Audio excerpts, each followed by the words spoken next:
Well, it doesn't get any easier. So just dropped Maddie off at the airport. She's going back to San Diego where she works.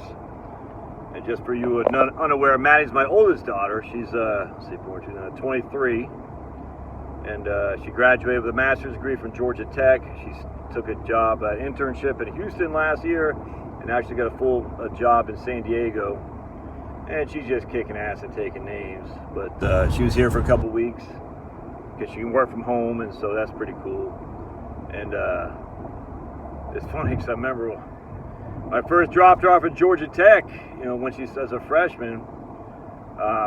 I did a video on that, as a matter of fact. I was coming back, dropping her off at Georgia Tech. That's 6 years ago, 2018, something like that. 5 years ago. And now dropping her off at San Diego. Dropping her off at the airport to go to the Atlanta airport to go back to San Diego. She's got a house or an apartment she shares with a lady. Just I was teary-eyed then when I dropped her off at college, and I'm teary-eyed now.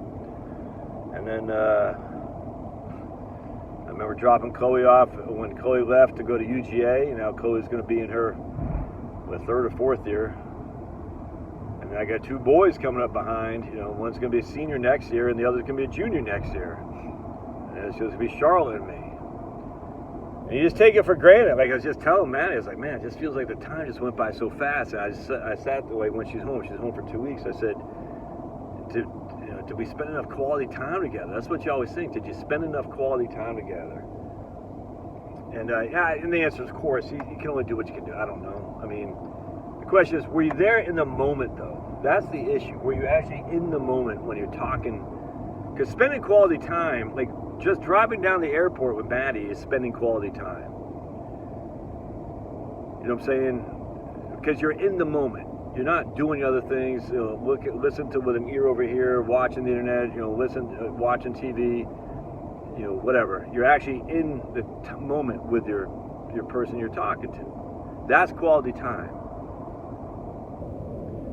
The question that you're going to have is, were you in the moment when you're talking to your kids, when you're talking to your wife, when you're talking to your mom, when you're talking to your girlfriend? Because that's where the quality time comes in. And if you're not spending quality time, you're going to regret it, man. And I think by and large we did. You know what I'm saying? But you don't. I mean, you're always wondering what you could have done more, and you can't kill yourself on this. But there's just no time to delay. That's why I try to tell people, like, retire while you can, man. I think I said on my YouTube channel or something like that the other day on the live stream last night, talking to his clients who I used to know as at USAA, and husband died. He's just basically 6 months later he's dead, and she's young. I mean, she's young, early 70s. She's bright. She's healthy as can be, and and he was a great guy. And if they plan to live to 95, which if they plan to live to 90 or 95 in retirement, and they kept digging the ditches, slaving away at the corporate grind, they could have missed on some quality time with each other. Obviously, there are some people who survive until they're 95 and they don't have enough money. I mean, obviously there is. The likelihood of that being you is so small, and I just hate to say it, but it's just not going to happen. And if it did happen, for the people who watch this channel, you got your house paid for, you're on Social Security, you're not running out of money. You're not. Well, if I have to go to a nursing home, you're not running out of money. I mean, yeah, you might not have your money to leave downstream, but the memories that you've accumulated, the good times you've been able to share with others, it's worth so much more than anything else. And I just think back of all the times I've been able to spend with my kids, my wife, the wonderful times I've had with my mom, even my dad.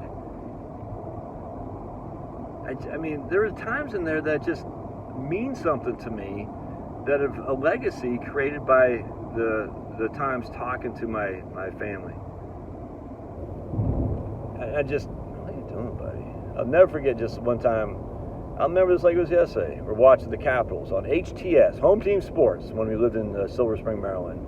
It's just me and my dad. We're watching the Capitals play, and I'll never forget, we had the goalie had a puck that just barely did not go into the net. He was just able to reach over and keep it to be a goal, it's got to break the blue line. He has to have 100% over the blue line.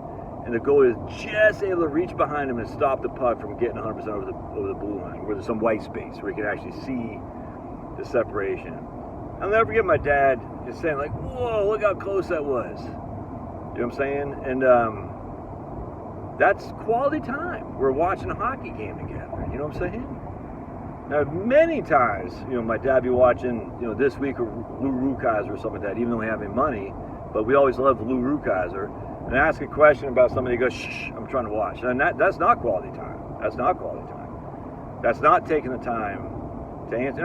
Now, what I mean by that is, if he's doing that, perpetually, that's bad. He'd say, "Let me wait till a commercial, and then he kind of explain." But the quality time is like when you remember just the moments you've had together. You see what I'm saying? And that's with my dad. And I didn't have a relationship with my dad the last 20 years of my life. But those times like that, you just remember, man. And it's so important. And if you don't have that time, Joe Biden's coming. He was here yesterday at Morehouse. He's got cops all over the highway here because I guess he's sniffing little girl's head here in Midtown.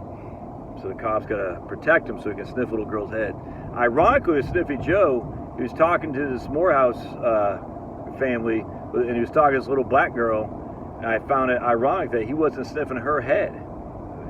Joe Biden's a racist, 100%. He didn't sniff the little black girl's head. But if it was a white girl or an Asian girl, he'd be on that like white on rice. How can you say that about Sniffy Joe? Because the guy's a friggin' cretin. The guy's a friggin' knuckle-dragging clown. And he's not representing, he's not our president. That's just a fact. Yeah, look at all these cops up here. Maddie said she came down here yesterday to go through a Buckhead. And it was backed up with tons of state troopers, tons of limousines. And of course, Joe Biden goes to speak at Morehouse. That's where all the rich blacks go. Said, "What you should have done, Joe? You should have spoken at Jackson State or something like that." You know what I'm saying? Or even Georgia State. And Georgia State isn't an all-black university, but it's a hell of a lot blacker than with more regular black Americans than Morehouse. That's for damn sure. Morehouse is as like I was telling Matt, it's like that'd be like Trump going to Yale. Talk about what the working people, what his base is going through. Let me go to Yale and tell you what the working white guy is going through. Like that, dude, that's like Biden going to Morehouse. Let me tell you what blacks are going through and how I can help. It's like, yeah, that's just the rich kids.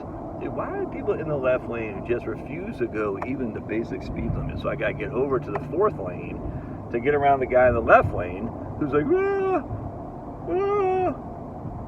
Yeah, there comes all the cops. Anyway. It never gets any better, and at some points it's gonna be me and Shar, it's gonna be empty, man. It's gonna be sad, but it is what it is. It's what happens.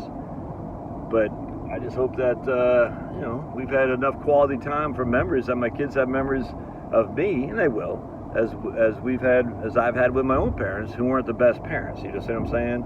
But I still got memories. I got memories of my mom having wonderful conversations. Got memories of my dad having wonderful conversations. Even though my mom's, crazy and my dad was not a good dad, but I still have memories. And I wouldn't trade those memories for the world. And if you're still grinding away because I don't want to be a pauper when I'm 90 years old, but just tell me how many people are paupers at 90 years old.